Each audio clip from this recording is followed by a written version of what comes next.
What's going on, guys? We're back. Actually, I'm really excited for this video. It's a Cappy Army video, and it talks about SAS in Ukraine, which is insane to me. Um, I don't know, like that's crazy. Any other foreign boots on the ground, especially some elite tier one operators, man, that's nuts. So I'm really excited about this. Check out Cappy's channel. He's the man. I'll tag his channel in the title and description. Um, Before we jump into it, I wanted to ask you guys a question. You guys know I like to have fun with the titles and thumbnails of my videos, like talking about orc barbecue and fried orc, referring to the Russians, right? Getting smoked by drones. Orc shashlik. Shashlik is the term barbecue for, or Ukrainian for barbecue. So I had this idea, came up with this little design about orc shashlik, and I was curious if I were to make this legit, order a bunch of them, and gave you guys the opportunity to buy it, is that something that you would rock in your hometown, your home state, your home country, or not? Let me know in the comments if you would actually want one of these. If enough people are interested, then I'll order some. Okay. If not, I'll just get one for myself and rock it. All right, let's do it, you guys. How British SAS are hitting Russia. The true extent of British SAS missions in Ukraine are just now being revealed thanks to recently declassified documents, leaked intelligence reports, and interviews with the people involved who are finally revealing what British commandos were actually doing inside Ukraine. We're talking about allegations of SAS kill teams near the front line, British intelligence officers from MI6 running covert operations inside Russia, and secret missions that have yet to be fully acknowledged. We now know that the British Special Forces were instrumental in predicting the Russian invasion in the first place, because more than a year before the invasion even started, Major General Rolly Walker, director of UK Special Forces, sent a small detachment of 20 British commandos from the SAS into Ukraine in April 2021. The British SAS Special Air Service is one of the most elite covert units in the world. Basically, every Western SF team is based on their protocols that they pioneered over the years. Joining them was a squad from the secretive 18th UKSF Signal Regiment that would later be instrumental on their mission. So they embedded themselves for over a year deep in the eastern Donbass and Ukraine-Russia border zones. Originally, the SAS team deployed A year prior to the full-scale invasion. That's how on these guys are with their intelligence. They literally put their special forces in Donbass a year before. to track ceasefire violations in the Donbass region, but that mission slowly started expanding from there as they began uncovering evidence of something much larger afoot.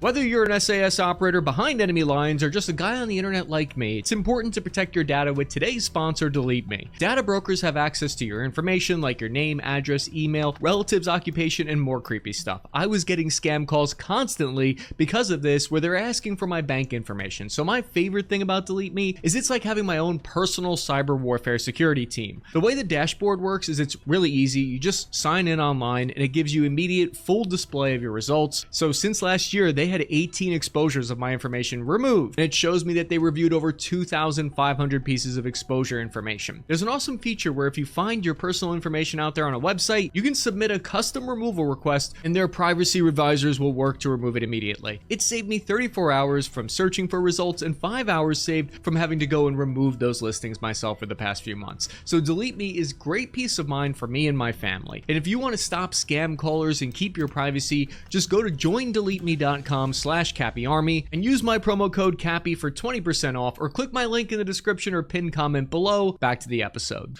So when multiple reports started coming out that the SAS were operating inside Ukraine, the revelation raised more than a few eyebrows. The team was meant to establish the truth about Putin's military buildup and report back to the UK government so that they could come up with a plan on how to correctly respond. Basically, the SAS job was to get a handle on who was really responsible for the fighting when the two sides were supposed to be staying to the peace ceasefire. Putin launched an investigation into what the SAS were doing in Ukraine. Moscow claimed it was a sabotage team helping Ukraine plan their attacks on Russian soil. They wanted the world to believe that the team was really up to something more cheeky than just monitoring the situation. But as soon as they got there, the small SAS team reported back to Major General Walker that there was a significant spike in ceasefire violations. They suddenly recorded a jump of 1,200 violations. According to the SAS team, it was the Russian-backed forces who were the ones responsible for attacking and probing Ukrainian defenses.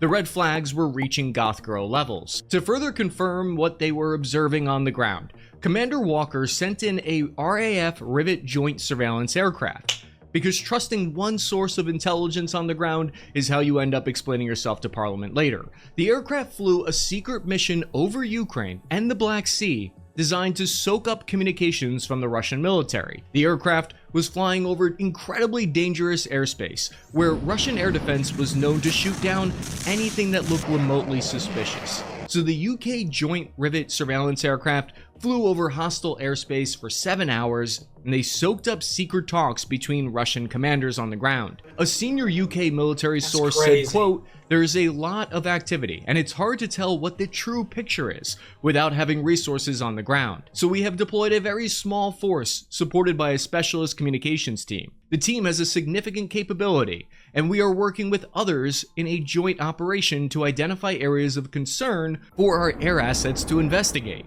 So this was just a hint of how these different groups were all coordinating with each other. Then, the UK RAF Joint Rivet Surveillance aircraft turned around and headed back to the UK safely. General Walker, an MI6 intelligence analyst, thought that the communications that they intercepted would be Russian commanders just talking about the ceasefire. But what they actually heard revealed a far bigger plot. Russian forces were clearly planning for something big and soon. But what? The problem was, nobody knew whether big meant another Crimea, another Donbass offensive, or something much worse. So over the course of the next year, the British SAS team expanded the scope of their mission to find out these answers. Meanwhile, Russian forces' activity across the border was quickly increasing on the ground. 30,000 Russian troops suddenly started operating near the border. The team had to track 35 Russian battalions of soldiers. Now, Russia had been holding major military exercises each year at this point, and they announced those exercises early. But this one looked different. It looked like they were preparing for an invasion. But that would be crazy, they thought. The way the SAS team intercepted intelligence from Russia was thanks to the 18th UKSF Signal Regiment, who were reportedly attached to them. These highly trained blokes are the ninjas of the electronic warfare and signals intelligence world. They're trained to go everywhere that SAS commandos go, operating the most sophisticated and highly classified electronics that the Ministry of Defense has to offer. They're like the real-life Q branch. It's thanks to the combined scouting skills of the SAS and the radio intercepts of the 18th that the UK and NATO were able to predict the Russian full-scale invasion practically down to the hour and tell the world about it beforehand. So 18th Signal Regiment intercepted communications straight from the Russian Army's main operations directorate. A British official said to The Guardian, quote, "There were intercepted military communications, none of them mentioned an invasion, but they sometimes involved actions that would make little sense if no invasion were in the works." This intelligence that the team collected influenced policymakers in the government to begin racing end-law anti-tank missile systems to Ukraine over the following months. When you look at the UK military capabilities, they don't field a massive tank fleet or a large standing army. But they do have an institutional fascination with sneaking around and spying on people. They're kind of famous for it. But how were SAS operators even authorized to be poking around in eastern Ukraine in the first place? And how did their efforts to thwart Russia increase from there? The truth is so precious, she should always be attended by a bodyguard of lies. The UK and Ukraine had very unremarkable relationship in recent decades, like that old friend from high school that you see at the deli and kind of nod to. They had no major military cooperation to speak of, but when Russia annexed Crimea in 2014 with a clandestine army, it changed everything. This was when the BBC first reported that the SAS was given a new mission to counter Russia's new strategy of ununiformed troops. The plan is called Special Operations Concept, created by Major General Rolly Walker himself. British planners concluded that they needed a way to compete against Russia in this same hybrid warfare gray zone. According to people familiar with the change, the SAS would now work closely with MI6 intelligence to conduct covert black ops. These are deniable missions to the public in order to counter Russia. Moscow had found this gap in the rulebook, and if there's one thing intelligence agencies love, it's finding the difference between what's illegal and what's simply awkward. The SAS changed from a counter-terror force at this point to countering Russia. One of Walker's officials said, quote, "Right now you do nothing or you escalate. We want to expand the competitive space." So the British Special Reconnaissance Regiment SRR was prioritized to conduct plainclothes deniable missions inside Ukraine. The BBC said, for example, under the new plan, an operation might be mounted in a Baltic Republic or African country in order to uncover and pinpoint Russian covert activities, because strongly worded letters to the UN isn't usually considered a military capability. British teams would secretly identify Russian operatives, map their support networks, and hand off that intelligence to local partners. Ukraine quickly became the ultimate test case for this new approach. The UK responded by launching Operation Orbital just a year later. Officially, the mission sent British soldiers to train Ukrainians, but unofficially, it gave Britain access and the infrastructure to start sending special operators on the ground. Orbital trained 22,000 Ukrainian soldiers and formed the basis for large battalion-level attacks.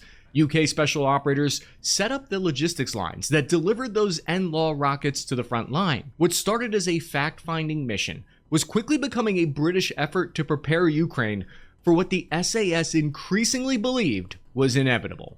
The British likely aren't just supporting Ukraine out of the pure goodness of their hearts, though.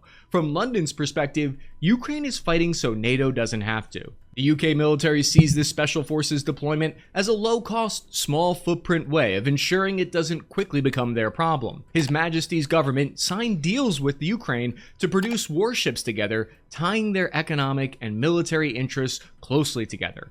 There were a string of Russian assassination operations that were carried out on British soil. The British have a surprisingly low tolerance for foreign intelligence services conducting murders on their soil. Dude, how sick would it be to be basically a counter spy and just assassinating enemies of the state? All this has created a sense that Russia is probing their defenses. But their support for Ukraine ground to a halt just before the full-scale invasion. Days prior, when it became clear their ground assessments were accurate, the UK suspended Operation Orbital. They scrambled to safely get their personnel out of Kyiv. They were concerned British officials were about to be killed or captured by the Russian military as they swept through the country. Analysts believe this would lead to uncontrolled escalation between Russia and NATO. The concerns were very real because then CIA Director Bill Burns said, "There was a moment in the fall of 2022 when I think there was a genuine risk of potential use of tactical nuclear weapons." The Brits launched one of their first special operations on-the-ground missions during the war in Ukraine that we know about. They deployed the 45 Commando Group of the Royal Marines. According to Lieutenant General Magwan, 350 commandos secretly deployed to Kyiv in January 2022 as Russian armored units staged all along the Ukrainian border. Their mission was part rescue operation and part covert ops. It was a secret extraction mission. Lieutenant General Magwan said 45 Commando Group deployed at short notice from the depths of a dark North Norwegian winter to evacuate the British Embassy in Kyiv to Poland.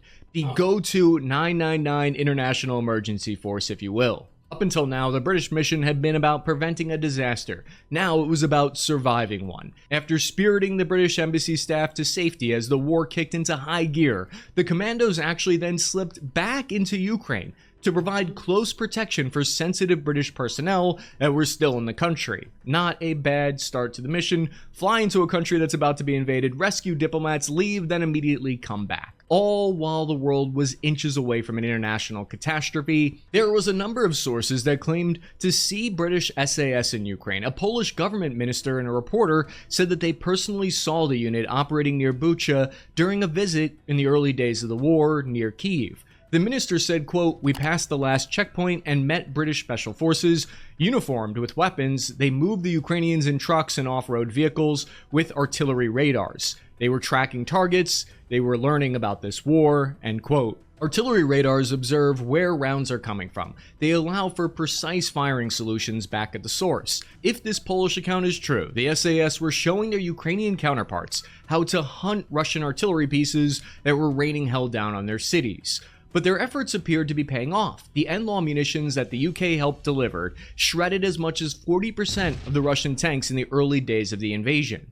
When Russia's force stalled, former Ukrainian President Poroshenko said, quote, "I thank every British instructor who helped to make Ukraine stronger. This is an achievement for the British soldiers, officers who worked shoulder to shoulder with us to prepare Ukraine's armed forces. The result is impressive." General Walker, who oversaw these early SF missions, was then promoted to be in charge of the entire British Army. At this point, the question to Walker and the British government became how far were they willing to go after the invasion started. This hasn't stopped Russia from trying to capitalize on these missions. Moscow claimed they shot down a British plane. Their mill bloggers claimed that they killed 18 SAS commandos in an airstrike and wounded 25 more, which would have been quite the achievement considering nobody could produce any evidence of it. Disinformation experts say that Russian media spread fake stories like this in order to support their information campaign about quote-unquote foreign mercenaries in the ranks of the forces of Ukraine. Its goal is to discredit the Ukrainian military successes, to spread panic and mistrust among the public, while reinforcing their narrative that their fight was against the entire West. Since Operation Orbital was cancelled by the invasion, the UK Special Forces shifted to a new plan, codenamed Operation Interflex. Instead of training Ukrainian service members in their own country, Operation Interflex brought the Ukrainians to the UK and ramped up the intensity. Interflex provided advanced weapon systems like the M270 rocket artillery, Challenger 2 main battle tanks, and most importantly, the British experience in covert maritime operations, as we'll see. In just over a year, Operation Interflex had trained an additional more than 18,000 Ukrainian troops in the United Kingdom and delivered thousands of weapons. Britain had lost access to Ukraine, so they did the next best thing. They brought Ukraine to Britain. They were building the foundations of an army. Along with the weapons and training emerged more reports of British Special Forces at work on the battlefield. It was through these training exercises that the SAS was able to keep a close relationship with Ukraine and increase their operations. This is when we first started hearing from Russia. They began directly accusing British Special Forces of carrying out attacks against Russian forces. The Russian FSB intelligence agency also asserted that the British Special Boat Service, the SBS, the maritime equivalent of the SAS, have been operating alongside Ukrainian Special Forces since the very start of the war. A Ukrainian sabotage team from the 73rd Maritime Special Operations Center infiltrated all the way near Crimea using a classic fast boat on the Tendra Spit in the Black Sea. The team got in a firefight with Russian infantry and sabotaged several pieces of equipment. British SBS were confirmed to have provided training for these missions. Even though the Spit is basically a glorified sandbar, it makes for a great insertion point for sabotage operations against Russian fortifications and infrastructure on the Crimean Peninsula. The Ukrainian team acknowledged one of their raiding team members had been killed in action during the daring raid on the Spit, but denied any British SBS personnel had taken part. If the Tendra Spit raids sound familiar, that's because British Special Operations have been doing versions of this exact raid for more than 80 years. During Operation Frankton in 1942, a handful of Royal Marines paddled folding kayaks into a Nazi-occupied French harbor and planted explosives on German shipping. The mission became one of the most famous maritime sabotage operations in British military history. Their equipment might have changed, but their dapper accents hadn't. Russia claimed a major attack against their Black Sea fleet in October 2022 was thanks to the UK. This was the first large-scale seaborne drone attack against the Russian fleet. It damaged at least 3 warships in their own home port of Sevastopol. While Ukraine took credit for the attack, Russia said that they had evidence that the operation was conducted under the leadership of British specialists in the Mykolaiv region of Ukraine. Part of the reason why the Russian FSB claimed it was Western Special Forces who were damaging their highest value equipment was likely as a face-saving measure. It'd be seen as less embarrassing if it was NATO that destroyed their equipment instead of Ukraine. This is when additional information slowly starts coming out that reveals the British level of involvement. During an interview with the press, US SOCOM Commander General Brian Fenton hinted that UK Special Forces were on the ground in Ukraine conducting actual missions against the Russians, and that the American Green Berets were adding more firepower and cyber expertise to their 12-man ODA teams from the British experience. The lessons learned out of the experience in Ukraine, mostly through the eyes of our UK Special Operations partners, who not only have done that in their formations, but they've also learned very quickly that they needed other elements of their joint force. He cited examples where British commandos in Ukraine consulted with Royal Air Force pilots and Royal Navy personnel about drone technology and how, quote, a ship in the Black Sea navigates.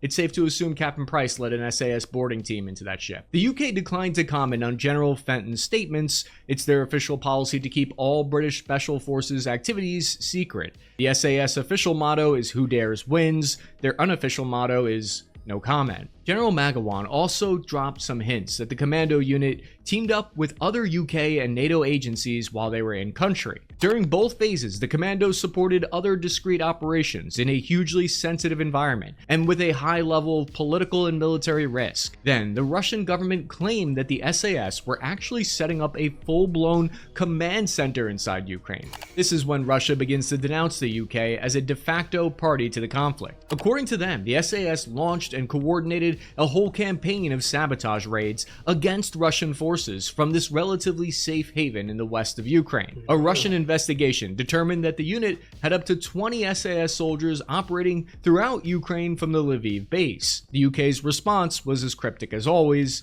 quote, "We don't comment on stories around special forces, especially ones that are being pushed out by the Russian news agencies, because inaccurate speculation can put people's lives at risk, which is why we neither confirm nor deny reports," end quote. The British intelligence service have perfected the art of politely showing up where they're technically not supposed to be. They weren't the only hunters in country at the time either. Another report from the Daily Star claims that a group of 12 SAS veterans were basically on a safari hunt in 2022. Citing unnamed sources, the group of former SAS operators operated on their own independent assassination squad that racked up a kill count of 20 Russian generals and 15 high-ranking Wagner mercenaries. But this claim should probably be consumed with a healthy amount of salt. The group allegedly teamed up over a WhatsApp chat group for SAS veterans and decided hunting Russian generals in the forests of Ukraine sounded like a fun way to spend their retirement. According to a source that interviewed the team, the group had vowed to stay in Ukraine as volunteers until the end of the war.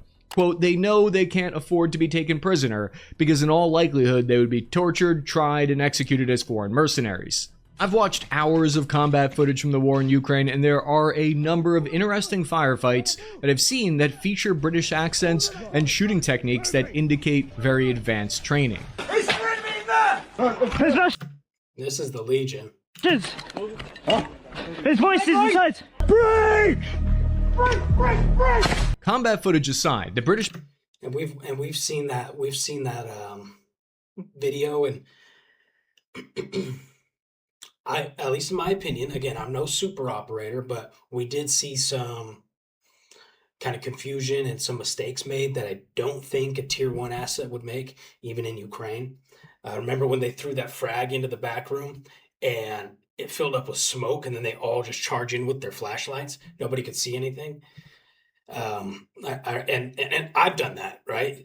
But I'm not claiming to be a tier 1 operator. Ministry of Defense secret operations in Ukraine were blown wide open by two back-to-back bombshells. The first was a series of top-secret Pentagon papers leaked to private Discord servers in 2023. One of the classified documents, titled US NATO SF in Ukraine, listed the exact number of Western Special Forces units that were operating on the ground. Of the 97 Special Forces personnel listed in the document, 50 were from the UK, the highest amount. At the time, the US only had 14, the French had 15 deployed to the country. The leaked Pentagon document showed the wider world that the UK had a much heavier presence in Ukraine than anyone yet realized. Though it didn't list what each Special Forces unit was actually doing, it gave some weight to Russian allegations that the teams were doing more than just training and were blurring the lines between actively participating in hostilities. Less than a year later, in March 2024, Russian intelligence intercepted a call between high-level German officials that shattered the veil of secrecy even more. In a counterintelligence nightmare, the head of the Luftwaffe, the German Air Force, was on an unsecured WebEx call with another officer discussing how British soldiers were providing targeting data for Storm Shadow British-provided missiles. Russian hackers were able to intercept and record the entire 38-minute call. Quote, "When it comes to mission planning, I know how the English do it. They do it completely in reach back. They also have a few people on the ground. They do that, the French don't, end quote. Russia then released the audio via the RT media network, claiming it was further proof that the British had their own troops directing strikes against Russian targets. That's what reach back means, is that they had them on the ground. So the lesson here is the next time you're discussing how Allied special forces acquire and share missile data, don't use WebEx. But the leak forced the head of Britain's MI6 intelligence ministry to make an unprecedented move. In December 2024, Sir Richard Moore publicly acknowledged that Britain had been conducting covert operations against Russia. Framing it as a parallel to the UK intelligence operations during World War II, he said, quote, "We cherish our heritage of covert action, which we keep alive today in helping Ukraine resist the Russian invasion," end quote. While he stopped short of confirming raids or other direct actions by the SAS, his statement was an extremely rare admission in the covert operations world, especially in Britain. British intelligence version of the CIA ground branch is called Squadron, and they're even more secretive. It's the paramilitary, plainclothes, undercover officers who deploy to war zones for MI6. Squadron is basically like the closest thing to the real-life unit where I feel like this is from a movie. Maybe James not. Bond would be. They're the ones sent out on missions to secretly assist foreign governments on high-tech weapons. At the same time this was happening, information was coming out about the full extent of Russian covert operations inside the UK. In 2024, a warehouse in East London suspiciously was set ablaze. Inside was military aid and equipment destined for Ukraine. British prosecutors later said the attack was directed by individuals connected to the Russian Wagner network. The same network was working on additional kidnapping targets and sabotage attacks in London. In December 2025, the British Ministry of Defense announced the death of Lance Corporal George Hooley, the first confirmed casualty of a uniformed British service member in Ukraine. By all accounts, he was a great soldier and extraordinarily well-liked across the service. There was even a eulogy online in the most British way possible that said, quote, "I'll put all your minds at ease. I served with him. Great effing bloke. And he was indeed one para when he passed." The official story from London is that the paratrooper was killed during a training accident while, quote, "observing Ukrainian forces testing a new defensive capability away from the front lines." But the lack of information regarding the accident and Lance Corporal Hooley's extensive combat experience with the 1st Parachute Regiment and the Special Forces Support Group raised questions about if the official story was downplaying the British involvement for operational security purposes. The fact that neither the UK nor Ukraine have released virtually any details about the incident, even months later, was suspicious. All they've really said is that he was overseeing testing of some new secret weapon in Ukraine. I remember that. Could explain the secrecy, or it might be a diversion in itself. Maybe it really was bad luck, or maybe it's a cover story to disguise how involved British soldiers are in combat operations. One area of SAS operations that the British Ministry of Defense definitely haven't been shy about is their role in training Ukrainian units, though. Officially, these units are only authorized to conduct training and advisory missions with Ukraine, and it's a job this unit has done very well. At the start of the full-scale invasion, SAS instructors trained soldiers in Ukraine's 112th Separate Territorial Defense Brigade, the Azov Battalion, and the Kraken Regiment. These were some of the best performing units during the early phase of the war, with the 112th Brigade playing a pivotal role in defense of Hostomel Airport against the Russian VDV airborne invasion. The Kraken Regiment used unconventional warfare tactics to repel Russian forces in the Kharkiv region, and the unit was later inducted into Ukraine's main intelligence directorate as one of their Spetsnaz units. Without discounting the determination and talent of the Ukrainian soldiers, SAS training could go a long way in explaining why they were so successful at the very start of the war. According to a Polish journalist, President Zelensky's security team was also trained by SAS operators in the lead up to the invasion. In the first hours of the special military operation, Russian Spetsnaz teams parachuted into Kyiv and assaulted the Ukrainian president compound twice, but they were beaten back each time. Again, elite SAS training gives us some clues about how they kept Zelensky safe against Russia's best. British special forces started by trying to figure out if Russia was going to invade Ukraine. Then they gradually became more involved in helping Ukraine survive the invasion, and remained deeply involved in preparing for whatever comes next. If you found this video valuable, check out this playlist on Covert America. Check out Cappy, you guys. Like I said, he's the GOAT, man. If any of this is Well, we know a lot of this is legit, but it really gives me some hope if there really are still these special teams on the ground in Ukraine. Um, I think I've never seen them in my time on the front line, even near the front line. But maybe maybe they're really covert. That's the point. Maybe I'm not supposed to see them. But if the U.S. and the UK, oh, gosh, that would be really cool, man. It would, because I hold a lot of resentment towards these countries for not helping Ukraine more. And I know putting boots on the ground, everybody says this is like, it is like the word Voldemort is putting boots on the ground. It's so bad, blah blah blah. I think it should have been done 2 years ago, at least. UK boots on the ground, England, France, Germany, Italy, um, Sweden, Norway, Finland, Latvia, Estonia. So if there are really some units operating here, that would be pretty wicked. But the one thing that we talk about a lot in this on this channel is drones being the great equalizer. You can be a conscript taken off, you were found drunk on the side of the street. The military picked you up and gave you a rifle, sent you to the front, or you could be a tier one operator and a drone doesn't care. You can be in the wrong place at the wrong time, and that drone's going to smoke the tier one operator most likely as effectively as they'll smoke the conscript. Now, you can make the argument these special forces operators are better trained and they're more accurate. They could shoot down the drone, or they're in better shape so they could run further. But that's more of the semantics of it. Those are the smaller details that I think don't make a massive difference when we're talking about the sheer amount of drones on the battlefield. So I really wouldn't think that these governments would send their tier one units to go get smoked by an FPV, right? But they could absolutely be in the rear flying drones or training other units, recon units. I don't know. Pretty cool though, man. Anyways, super cool video. Shout out to Cappy. Please like, share, subscribe, you guys. And that's all I got. I love you. We'll see you in the next video.